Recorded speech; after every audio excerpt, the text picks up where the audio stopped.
জিলা ইয়ং ব্ৰিগেডৰ সভাপতি আছিলোঁ মই প্ৰাক্তন বৰ্তমান মই বহুত দিনৰ পৰাই কংগ্ৰেছ কৰি আছোঁ।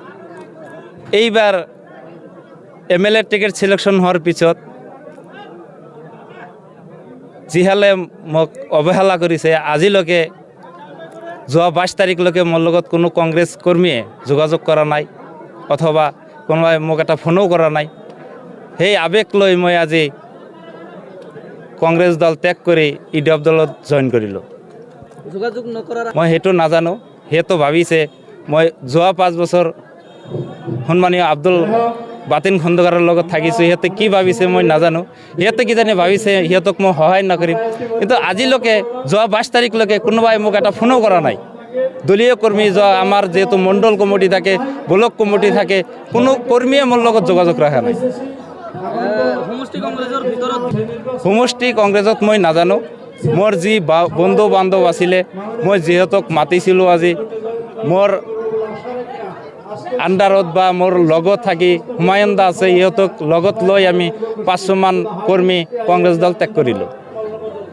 এতিয়া চাওক, EDF দলত যোগদান কৰাৰ মূল এটাই কাৰণ, সেইটো 1 নম্বৰ কাৰণ হৈছে হেমন্ত বিশ্ব শৰ্মাৰ চৰকাৰ। হেমন্ত বিশ্ব শৰ্মাই যেনেকুৱাকৈ আমাৰ মিয়া মুছলমানৰ ওপৰত অত্যাচাৰ চলাই আছে, এনেকুৱা অত্যাচাৰ প্ৰতিৰোধ কৰাৰ মানুহ এটাই, সেই মানুহজন হৈছে ৰেজাউল কৰিম চৰকাৰ ডাঙৰীয়া। তো এই ৰেজাউল কৰিম চৰকাৰ ডাঙৰীয়া যেতিয়া কংগ্ৰেছত গৈছিল, তেতিয়া আমি ভাবিছিলোঁ কংগ্ৰেছতে ভোটটো দিম। এতিয়া EDF লৈ আহিছে, এতিয়া আমি ফাইনেল লৈছোঁ যে আমি ভোটটো EDFতে দিম। কাৰণ হেমন্ত বিশ্ব শৰ্মাৰ লগত যুঁজ কৰা মানুহ এজনেই আছে গোটেই অসমৰ ভিতৰত, সেইটো হৈছে ৰেজাউল কৰিম চৰকাৰ ডাঙৰীয়া। চাওক, ৰেজাউল কৰিম চৰকাৰৰ ডাঙৰীয়াতকৈ বহুত ডাঙৰ ডাঙৰ নেতা, মানে প্ৰভাৱশালী নেতা কিন্তু কংগ্ৰেছত আছে।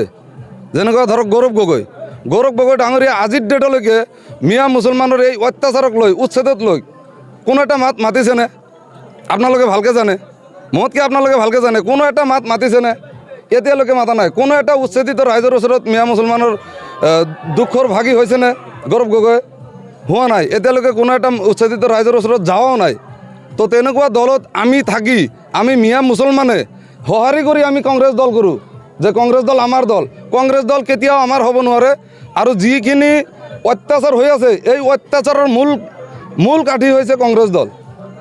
কাৰণ কংগ্ৰেছ দল যদি 2009 চনতে মাটিৰ পাট্টা দি দিল হয়, তেতিয়া আজিৰ ডেটত উচ্ছেদ নহ'ল হয়, হেমন্ত বিশ্ব শৰ্মা উচ্ছেদ কৰিব নোৱাৰিল হয়।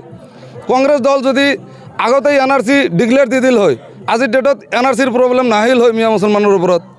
কংগ্ৰেছ চৰকাৰে যদি আগতীয়াকৈ চব কৰি দিল হয়, মিয়া মুছলমানৰ যি অসুবিধা আছে, অসুবিধাখিনি যদি পূৰণ কৰি দিল হয়, তেতিয়াহ'লে আজিৰ ডেটত মিয়া মুছলমানৰ ওপৰত ইমান অত্যাচাৰ, ইমান অসুবিধা নহ'ল হয়। এইটো মোৰ ধাৰণা। হয়তো জনসাধাৰণে কি ভাবে সেইটো মই নাজানো, কিন্তু মই আহ্বান কৰিছোঁ গোটেই অসমবাসী মিয়া মুছলমানকে আহ্বান কৰিছোঁ, প্লাছ আমাৰ চিজন গ্ৰাম সমষ্টিৰ গোটেই মিয়া মুছলমানক আহ্বান কৰিছোঁ মই যে আপোনালোকে দল ৱাইজ নহয়, আপোনালোকে ব্যক্তি ৱাইজ ভোটটো প্ৰদান কৰিব, যাতে যি ব্যক্তিয়ে আমাক সুৰক্ষা দিব পাৰিব, যি ব্যক্তিয়ে আমাৰ হৈ মাত মাতিব পাৰিব, তাক আপোনালোকে ভোটটো দিব। আজি নাম্বাৰপাৰা গোলাপাৰাৰ এই ব্ৰিজ বজাৰত আমাৰ এটি দলীয় যোগদান কাৰ্যসূচী অনুষ্ঠিত হৈছে। আৰু এই দলীয় যোগদান কাৰ্যসূচীত স্বতঃস্ফূৰ্তভাৱে প্ৰায় 5 শতাধিক কংগ্ৰেছ, AGP আৰু কিছু BJPৰ সমৰ্থকে বা দলীয় পটফলি থকা যি সমষ্টি পৰ্যায়ৰ, জিলা পৰ্যায়ৰ দলীয় পটফলি থকা সন্মানীয় শ্ৰদ্ধাৰ যিসকল বিষয়ববীয়া আছিল, তেওঁলোকে আজি যোগদান কৰিছে।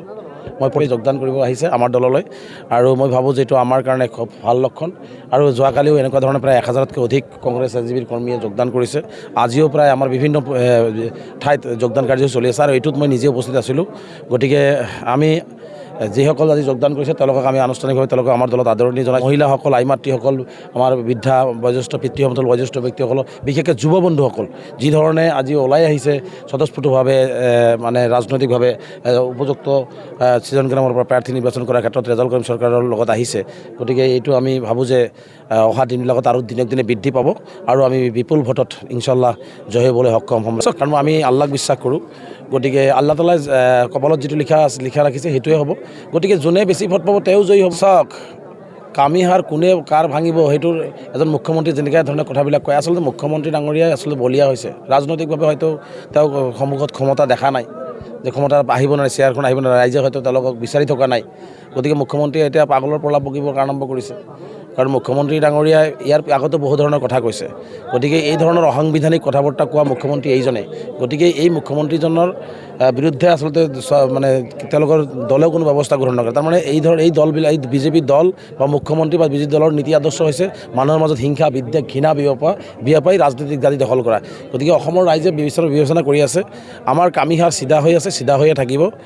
গতিকে এনেকুৱা ধৰণৰ বেপৰোৱা কথা, অসাংবিধানিক কথা কৈ মুখ্যমন্ত্ৰীৰ চকীখন লাঘৱ কৰাৰ পৰিৱৰ্তে আপুনি যে নিৰ্বাচনত পৰাজিত হোৱাৰ আকাংক্ষাত ভুগি আছে, সেইটো লৈ আপুনি চিন্তা কৰক, কিন্তু বেলেগৰ কামিহাৰ লৈ চিন্তা কৰি মুখ্যমন্ত্ৰীৰ লাভ নাই।